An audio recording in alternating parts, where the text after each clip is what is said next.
Bye.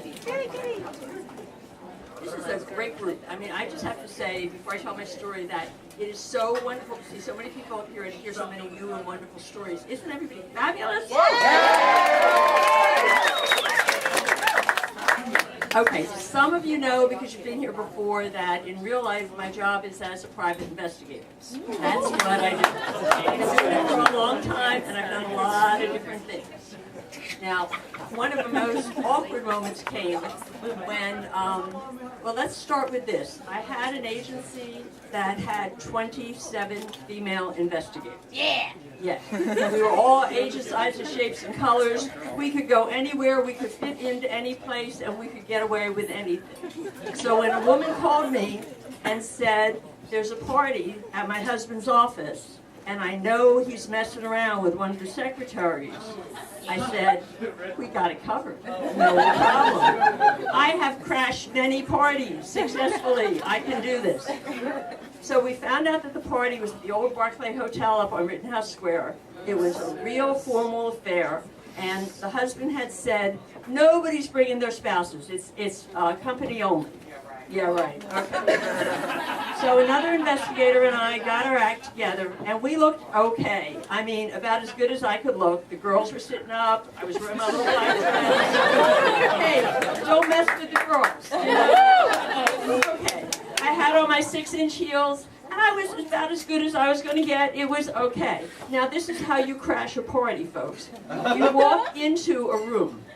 You see a sign that says the ballroom is over there, and that's where the party is. You get into conversation with the person you're with, and you stare them eye to eye, and you talk as you're walking in. You don't pay attention to anybody else. You just keep walking. And we're walking and talking, and yeah, you know, he said that to me, and it's really important, and all of a sudden we're in the middle of the room, right? Nobody has stopped us.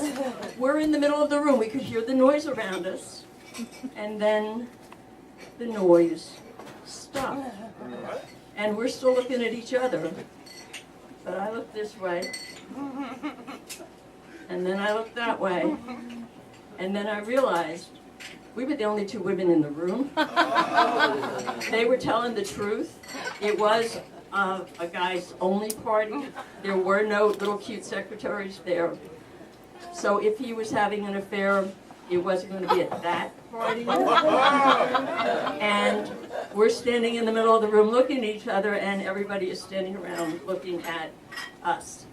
And I realized they thought we were news entertainment. Right, which was a little embarrassing.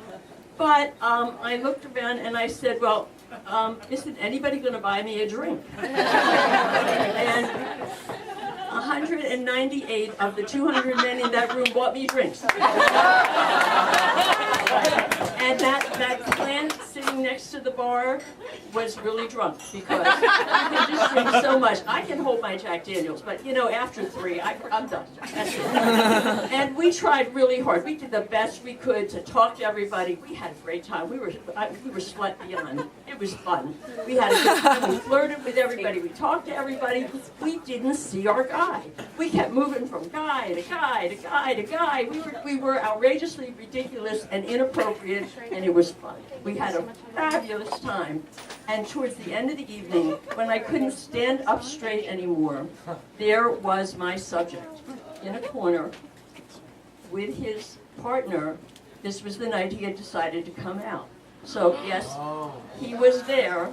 No, he was not with another woman. Yes, he was with the love of his life. And it was sad, in a sweet sort of way. It was harder when I had to go and tell the wife what was going on.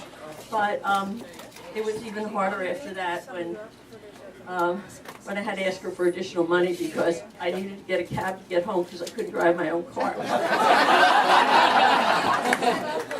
But it was a lovely evening.